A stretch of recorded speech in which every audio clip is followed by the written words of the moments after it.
ยั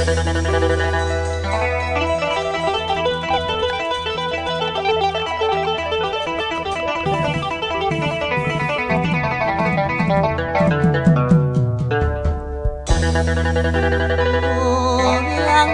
จังที่เคยลองคิดพอสาวซื้อของทางกำบ้านเก่าคิดเห็นว่าสองท้องสัญญาพักกันสายบันคออยู่สุด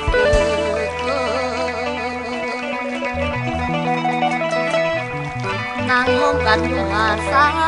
ยที่มีน้ำตื้นมาสาดลองลอยกายน้ำหาดทรายมาไหลเย็นเปรียบดังคำโอ้ยสัญญาน้อง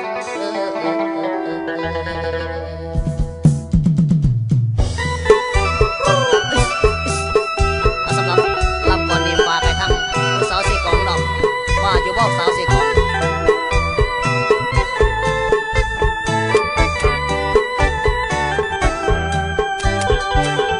ที่ฟังเสียงของอาย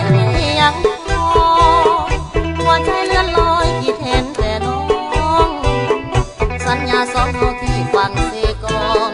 มันยังมักทองหัวใจอายนี้ทุกวันอายอยู่เวียงจันทร์อะไรห่วงหาสาวโซฟาคนเดิมแฟนเขาทางเวียงจันทร์ไม่ฝันแต่เจ้าอยากขึ้นบ้านเจ้าไปหาเจ้าน้องสาวคน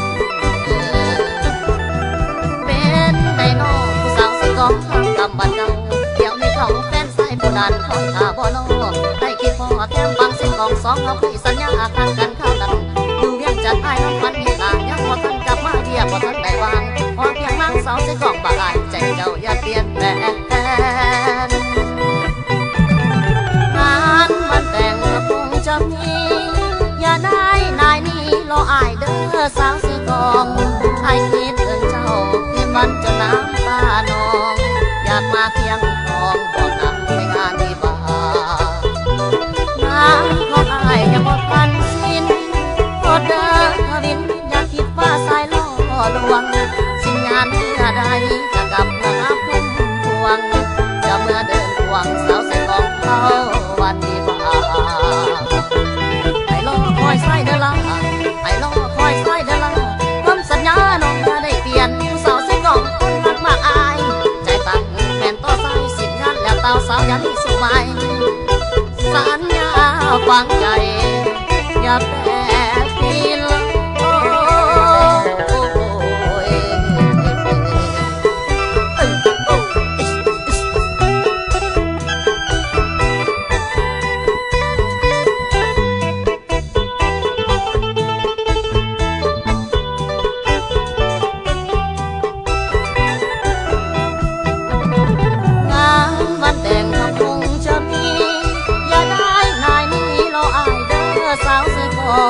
ไอ้คิดถึงเจ้าคืนวันจะน้ำตานอง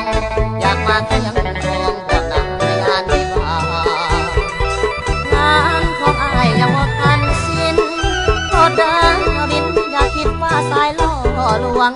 สิ้นงานเมื่อใดจะกลับเมื่อหาพุ่มพวงจะเมื่อเดินควงสาวใส่กองเขาวันวิวาไอ้ล่อคอยใส่เดล่าไอ้ล่อคอยใส่เดล่าสัญญาน้องอย่าได้เปลี่ยนผู้สาวเสียงงองคนรักมากอายใจตั้งแม่นต่อสายสิ้นงานแล้วเต้าสาวยังสู่ใหม่สัญญาฟังใจอย่าแปร